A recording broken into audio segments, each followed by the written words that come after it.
Hello students, welcome in your accounts class. Students, मैंने आपको बोला था हमने एक इम्पोर्टेंट टॉपिक स्टार्ट करना है, बैंक रिकंसिलिएशन स्टेटमेंट, जिसकी मैं थ्योरी आपको ऑलरेडी कल बता चुकी हूँ और जिसमें हमने कुछ इम्पोर्टेंट पॉइंट्स भी डिस्कस किए थे। तो अभी मैं देख रही हूँ आप लोगों की ना पूरी अभी स्ट्रेंथ नहीं हुई है। आज मे भी शायद संडे की वजह से आप लोग एब्सेंट हैं या क्या रीज़न है। तो मैं ये टॉपिक तभी स्टार्ट करवाऊंगी जब मुझे आप सारे के सारे प्रेजेंट मिलेंगे। तो आप अपने फ्रेंड्स को बताएं।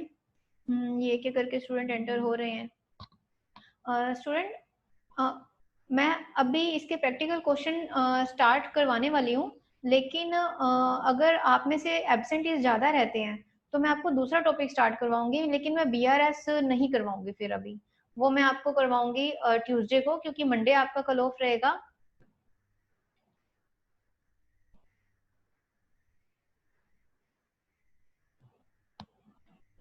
अभी एक एक करके स्टूडेंट्स हमारे पास जुड़ते जा रहे हैं, मैं उनको साथ साथ ऐड कर रही हूँ। स्टूडेंट, मैं अभी क्लास को लॉक नहीं कर रही हूँ और कोशिश कीजिए कि आप लोग टाइमली आया करें। स्टूडेंट, जैसे हम लोग लेजर बनाते हैं, अभी लास्ट टाइम हमने क्या सीखा था? लास्ट टाइम का नहीं, मैं कहती first time, the very first day जो हमने लेजर्स बनाने सीखे थे सिंगल, अभी हम लोग सीख रहे हैं मल्टी लेजर्स बनाने। ये थोड़ा सा अलग है टॉपिक हमारा, अकाउंटिंग इन्वेंट्री से हटके। तो पहले कंपनी नई क्रिएट कर लेते हैं।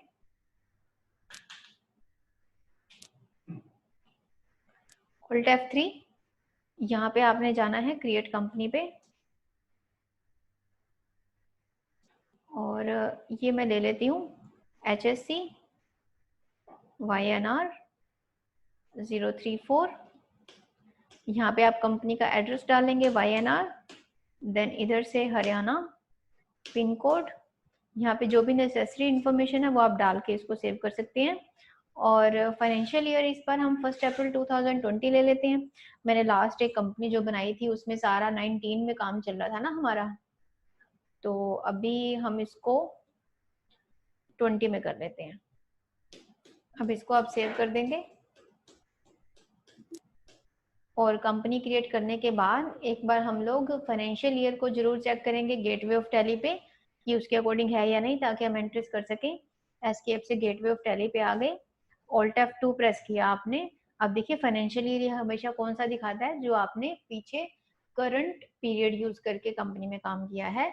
जैसे कि हमारा लास्ट काम जो चल रहा था वो था 2019 में, तो इसको हमने कर दिया 1/4/20 टू 31 मार्च 2021। और यहाँ से अब देखिए ये मल्टी लेजर्स कैसे बनाने होते हैं। एक तरीका था अकाउंट्स इन्फो लेजर क्रिएट, ये है सिंगल लेजर क्रिएशंस का। अगर आपने मल्टी लेजर्स क्रिएशन करना है तो क्या करेंगे? अकाउंट्स इन्फो पे जब आप लेजर पे क्लिक करेंगे तो मल्टी लेजर्स पे आपने कहाँ पे जाना है? क्रिएट पे। और यहाँ पे हम क्या करते हैं, अगर आपके नंबर ऑफ पार्टीज या नंबर ऑफ लेजर्स बहुत ज्यादा हैं और वो सबके सब एक कॉमन ग्रुप रखते हैं तो हम लोग इनको यूज करते हैं। और उस लेजर के अंदर जो हमारी इंफॉर्मेशन रहती है, जैसे कि उनके एड्रेसेस, बाकी डिटेल्स, उनके पैन नंबर या सेल्स टैक्स नंबर, वो सारी की सारी चीजें हमारे पास नहीं रहती।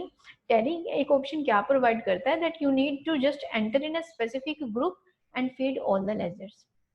तो इसलिए अगर आपके नंबर ऑफ आइटम्स ज्यादा हैं तब आप इसको ले सकते हैं। अगर आप इंडिविजुअली या 2-4 आइटम से आपका काम चल रहा है तो आप इसको सिंगल लेजर क्रिएशन में लेंगे। अब अंडर ग्रुप में मैं ले लेती हूँ सपोज सन्ड्री डेटर्स। डेटर्स वो पर्सन जिनसे आपने अमाउंट लेना होता है। अब यहाँ पे आपको ऑल्ट सी करने की नीड नहीं होगी, आप डायरेक्ट लिख सकते हैं।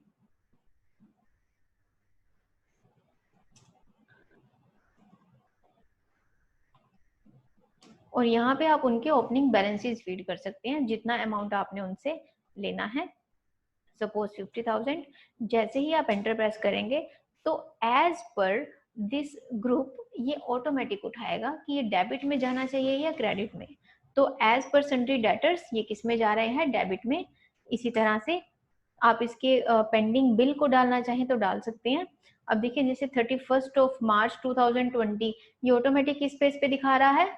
इस बेस पे जो हमारी कंपनी का ईयर जैसे 1 अप्रैल से स्टार्ट किया था, तो अगर उस पार्टी का कोई पेंडिंग बैलेंस है, यानी कि लास्ट आपने जो बिल लिया है उसको पे करना है, तो आप क्या करेंगे यहाँ पे सी एस, इधर से एस इसका पेंडिंग, और यहाँ पे मैंने इसका बिल नंबर या रेफरेंस नंबर डाल के इसको सेव किया। नंबर 2 में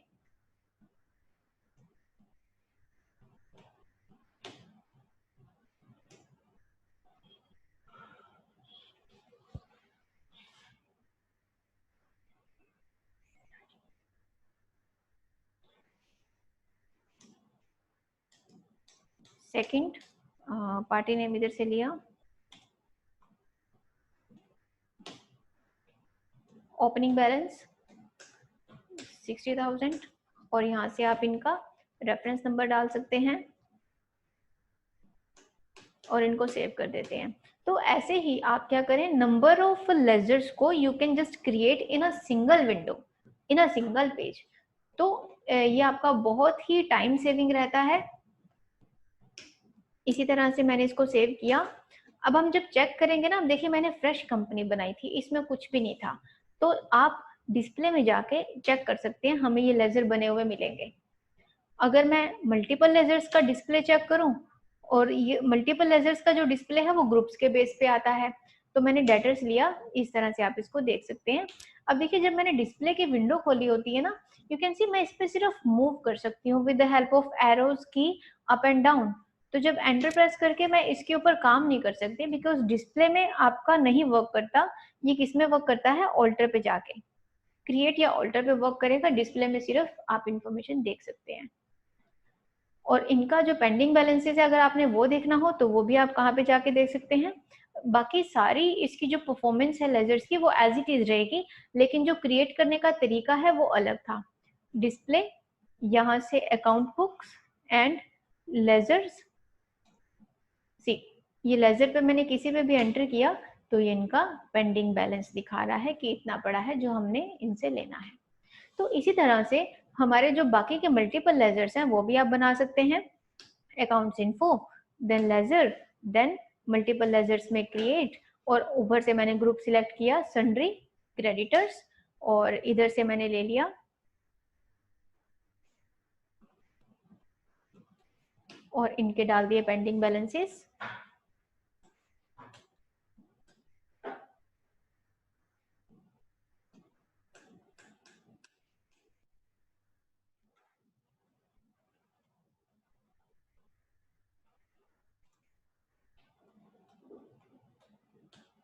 क्रेडिटर्स एक सेम ग्रुप में ही चलेंगे ये सब के सब।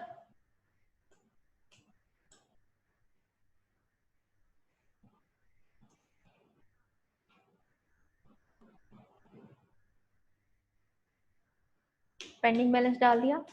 अब देखिए हमने इसको कहाँ पे चेक किया था अभी, पार्टी के लेजर को ओपन करके।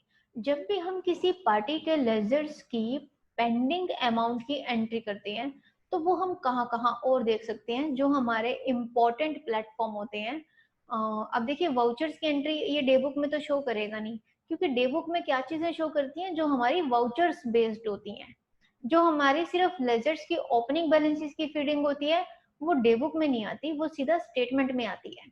अब जो हमारे और इम्पोर्टेंट प्लेटफॉर्म्स कौन से हैं चेक करने के लिए, go to display and you can see in the trial balance as well. Trial balance में आप देखें हमारे पास करंट लाइबिलिटीज में सन्ड्री क्रेडिटर्स का अमाउंट पेंडिंग दिखा रहा है। This one G enterprises and Raman electronics 40,000 and 20,000 which is a statement.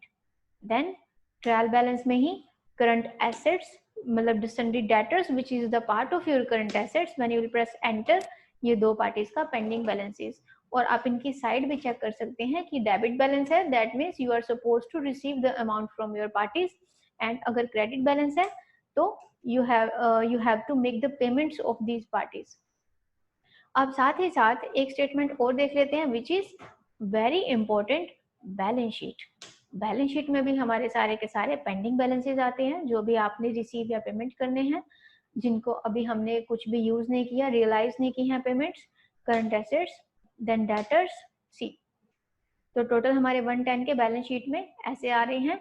अगर आप यहाँ पे Alt F1 प्रेस कर देंगे तो आपके विद डिटेल ये शो करता है। और यहाँ पे इसी तरह से सन्ड्री क्रेडिटर्स हमारे टोटल दिखा रहा है 60,000। यू विल प्रेस एंटर तो हमारे पास ये 2 और आ गए। अब एक एग्जांपल और ले लेते हैं। मैंने अभी तक डेटर्स और क्रेडिटर्स बनाए थे, अब हम लोग कुछ फिक्स्ड एसेट्स बना लेते हैं। Accounts info, then ledgers, multiple ledgers में क्रिएट और ग्रुप ले लेते हैं फिक्स्ड एसेट्स का। और एक हम ले लेते हैं इसमें मशीनरी। अंडर फिक्स्ड एसेट तो ऑटोमेटिक शो करेगा। 80,000 की हमारे पास पड़ी हुई है। और एक हम ले लेते हैं इसमें फर्नीचर, ये भी हमारे पास 1 लाख का है। और एक हम ले लेते हैं लैंड एंड बिल्डिंग, ये हमारे पास 5 लाख की है। अब एक बात और, इसको भी हम अभी स्टेटमेंट्स में चेक करेंगे, लेकिन एक चीज मैं आपको और बता दूं, मुझे साथ के साथ अभी जैसे याद आया कि आप इस लेजर के जब ऑल्टर में जाएंगे ना, मैं मल्टीपल लेजर्स के ऑल्टर की बात नहीं कर रही, क्योंकि जब इसका ऑल्टर खोलेंगे तो देखिए ग्रुप के बेस पे आप सिर्फ एक ये खोल सकते हैं कि इनमें जाके आप एंटर करके सिर्फ ये, अदरवाइज नहीं। जो इसकी अदर डिटेल्स हैं, अगर आपने वो फीड करनी है पार्टी लेजर्स में, तो क्या करेंगे आप, सिंगल लेजर वाले ऑल्टर पे जाके आपने क्या करना है, यहाँ से उस पर्टिकुलर पार्टी का नाम ओपन करना है। जैसे कि ये जी एंटरप्राइजेस, यहाँ पे you can feed the necessary information as per requirement, just like address, just like country, state, pin code, PAN number, bank details. तो ये सारी की सारी जो इंफॉर्मेशन है पार्टी के लेजर्स की, वो आप क्या करें, सिंगल लेजर के ऑल्टर में जाके उसको फीड कर सकते हैं। जो मल्टीपल लेजर्स हैं वो सिर्फ क्रिएशन के लिए होता है, and for feeding the more details आप क्या करेंगे, सिंगल लेजर्स के ऑल्टर को यूज करेंगे, और उसके ऑल्टर में आप सिर्फ उस इंफॉर्मेशन को देख सकते हैं। अब जो मैंने फिक्स्ड एसेट्स बनाई थी वो, और मैं कुछ एक्सपेंसेस का भी बैलेंस इसमें डालती हूँ। फॉर एग्जाम्पल यहाँ से, क्योंकि अभी हमने ना 2-3 आइटम्स जो पड़ी हैं, debtors, creditors and fixed assets, ये हैं हमारी non revenue items. Non revenue items are related to your balance sheet.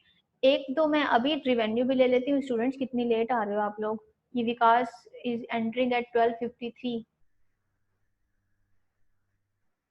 हाँ जी विकास, आपने अभी क्लासरूम में एंटर किया है, बच्चे टाइमली पहुंचा करो।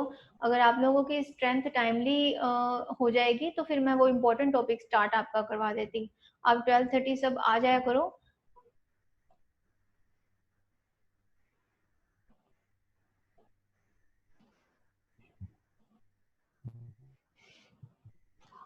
तो मैं आपको ये बता रही थी रिवेन्यू आइटम्स।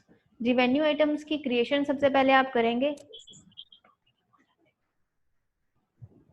क्रिएट, और यहाँ से सपोज मैंने ले लिया इनडायरेक्ट इनकम, और यहाँ पे सपोज कमीशन रिसीव्ड, जिसका हमारे पास अभी पेंडिंग ओपनिंग बैलेंसेस, जैसे कि मैं बोलूँ इसमें ओपनिंग बैलेंसेस,